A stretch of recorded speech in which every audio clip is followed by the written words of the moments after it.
Hey students, the question is from operating system.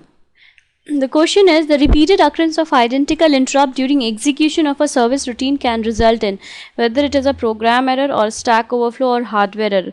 Okay, now interrupt, like it is a signal to the processor. Okay, interrupts are signals to the processor.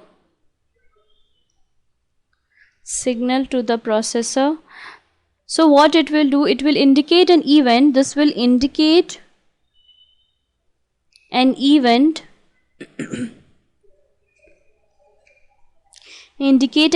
that needs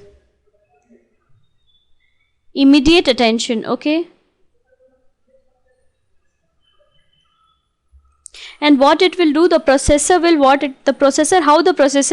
because the signal is given to the processor, right? So how the processor will respond, it will suspend, the processor will suspend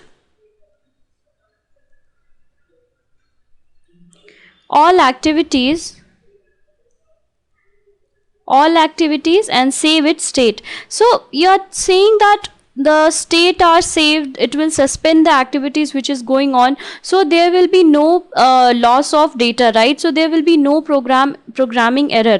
Okay, and it will be handled using interrupt service routine. Okay, interrupt service routine.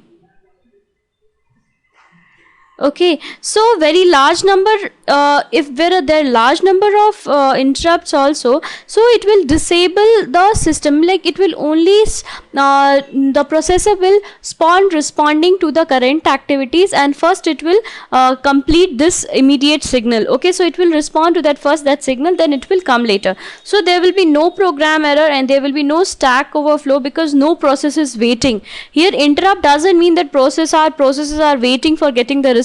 So there will be no stack overflow and there will be no hardware error, because it will suspend the activity. So there will be no, and it will save the state also, so there will be no loss of data, so there will be no hardware error. Okay, so the answer will be none. Okay, the answer is D. Thank you.